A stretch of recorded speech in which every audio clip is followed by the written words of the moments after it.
여러분, 경제학자들이 미래를 예측하고 또 이론을 증명할 때 뭘 쓸까요? 바로 계량 경제학이라는 아주 강력한 도구를 씁니다. 안녕하세요. 블랙스톤 H입니다. 오늘은 이 강력한 방법론의 비밀 한번 같이 파헤쳐보죠. 자, 그럼 바로 본론으로 들어가 볼까요? 이런 질문 한번 던져보죠. 실업률이 오르면 사람들은 일자리를 더 열심히 찾을까요? 아니면 그냥 포기하고 말까요? 교수님, 혹시 이걸 설명하는 이론 같은 게 있나요? 아주 좋은 질문이에요. 네, 있습니다. 경제학에는 이 현상을 두고 서로 팽팽하게 맞서는 두 가지 이론이 있어요. 하나는 실망 노동자 효과라고 해서 힘드니까 그냥 구직을 포기해버리는 거죠. 반대로 다른 하나는 부가 노동자 효과인데 우리 가족을 위해서라도 내가 나서서 일자리를 구해야겠다 하는 거예요. 자, 그럼 여기서 핵심 질문. 현실에서는 과연 둘 중에 뭐가 더 셀까요? 자, 이 질문에 내 생각엔 이럴 것 같아 하고 그냥 찍을 순 없잖아요. 과학적으로 답을 찾아야죠. 바로 그럴 때 필요한 체계적인 과정이 있는데 그게 바로 계량 경제학의 8단계 방법론입니다. 자, 이 로드맵 한번 보세요. 이게 바로 우리의 여정 지도예요.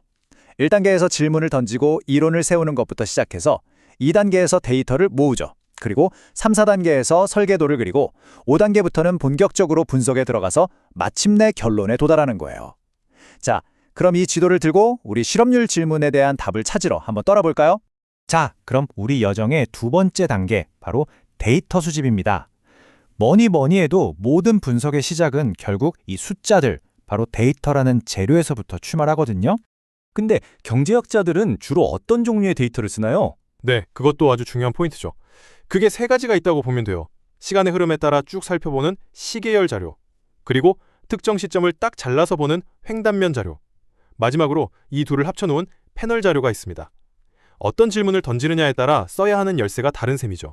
자, 우리 질문의 답을 찾기 위해서 우리는 바로 이 시계열 데이터를 쓸 겁니다.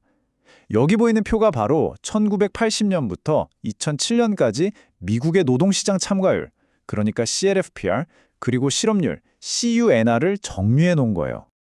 자, 이제 재료, 즉 데이터가 준비됐죠? 그럼 이제 3단계와 4단계로 넘어갑니다. 바로 모형을 만드는 과정인데요. 이건 뭐랄까, 변수들 사이의 관계를 설명하는 일종의 설계도를 그리는 작업이라고 생각하시면 돼요. 교수님, 그럼 이 데이터를 그냥 점으로 한번 쭉 찍어보면 어떻게 보이나요? 네, 바로 이렇게 보입니다. 이걸 산점도라고 하는데요. 한번 보세요. 점들이 전반적으로 오른쪽 아래로 쭉 내려가는 경향이 보이죠? 아하, 뭔가 두 변수 사이에 마이너스 관계, 그러니까 반대로 움직이는 관계가 있겠구나 하는 첫 번째 시각적인 힌트를 얻는 겁니다.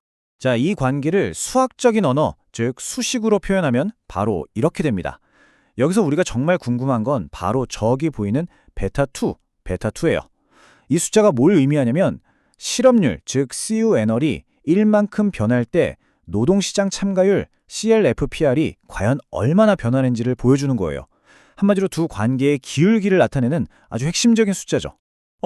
교수님, 방금 수식 뒤에 U라는 게 갑자기 붙었는데요? 저건 뭐예요? 네, 아주 예리하네요. 바로 그 U가 이 모형을 현실 세계에 발붙이게 만들어주는 가장 중요한 녀석입니다. 이걸 바로 오차항이라고 불러요. 이 오차항 U가 뭐냐면요. 우리가 만든 이 심플한 모형에는 담지 못했지만 실제 구직 결정에 영향을 미칠 수 있는 수많은 다른 요인들을 그냥 몽땅 담아놓은 주머니 같은 거예요. 예를 들면 갑작스러운 정부 정책의 변화라든지 아니면 사람마다 다른 동기부여 수준, 심지어는 그냥 순수한 우연까지도요. 현실의 복잡성을 담는 변수죠. 자, 이제 진짜 마법 같은 순간이 펼쳐집니다. 우리가 수집한 데이터를 최소 자승법이라는 통계 기법에 넣고 돌리는 거예요.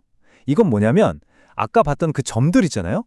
그 점들 사이를 가장 잘 가로지르는 최적의 직선 하나를 컴퓨터가 찾아주는 거라고 생각하면 쉽습니다.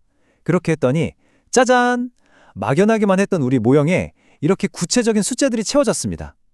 이게 바로 데이터가 우리에게 들려주는 이야기, 즉 추정 결과입니다. 와, 그럼 저기 있는 마이너스 0.5814라는 숫자가 실제로 의미하는 게 뭐예요? 네, 바로 그게 핵심이죠. 저 숫자는 평균적으로 봤을 때 실업률이 1%포인트 오르면 노동시장 참가율은 약 0.58%포인트 떨어진다는 걸 의미해요. 이게 뭘까요? 바로 우리가 처음에 얘기했던 실망 노동자 효과가 실제로 존재한다는 강력한 데이터 증거가 되는 겁니다. 자, 그런데 이렇게 멋진 숫자를 얻었다고 해서 끝났다 하면 안 됩니다. 아직 중요한 과정이 남았어요. 이 결과가 과연 믿을 만한 건지 그냥 우연은 아닌지 따져봐야 하고요. 이걸로 미래를 예측하는 데 써도 되는지도 확인해야 합니다. 이게 바로 7단계 가설 검정과 8단계 예측의 과정입니다. 여기서 우리는 스스로에게 아주 비판적인 질문을 던져야 해요. 이거 혹시 그냥 우연 아니야? 하고 말이죠. 또 이 모형 정말 미래를 예측하는 데 써도 괜찮을까? 하는 질문도요. 바로 이런 의심들을 통계적으로 확인하는 과정이 분석의 마지막 단계라고 할 수 있습니다. 자, 그럼 이제 잠시 한 걸음 뒤로 물러나서 우리가 걸어온 길을 전체적으로 한번 조망해 볼까요? 우리가 지금까지 대체 뭘 한 걸까요? 이 표를 보시면 우리가 걸어온 여정이 한눈에 쫙 들어옵니다. 보세요. 1단계에서 이론적인 궁금증으로 시작했죠. 그리고 2단계에서 실제 데이터를 찾아 나섰습니다. 3, 4단계에서 이걸 설명할 모형이라는 설계도를 그렸고 5단계에서 드디어 데이터를 통해 마이너스 0.58이라는 구체적인 숫자를 추정해냈어요. 그리고 마지막으로 이 결과가 진짜 의미가 있는지, 즉 베타2가 0보다 작은 게 맞는지 검증하고 이걸로 미래를 예측하는 단계까지 나아간 겁니다. 어때요? 추상적인 이론이 데이터라는 증거를 만나서 현실의 이야기로 증명되는 정말 멋진 과정 아닌가요? 결국 핵심은 바로 이겁니다.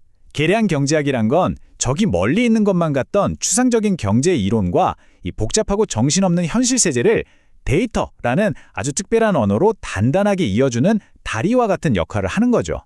자, 그리고 이 모든 과정은 우리에게 아주 중요한 마지막 질문 하나를 남깁니다. 우리가 만든 이 모형, 물론 의미는 있지만 과연 이걸로 미래를 완벽하게 예측할 수 있을까요? 현실은 훨씬 더 복잡하잖아요, 그쵸? 현실의 복잡성을 더 잘 담아내려면 예를 들어서 임금 수준이나 교육 수준 같은 다른 변수들을 더 넣어야 하지 않을까요?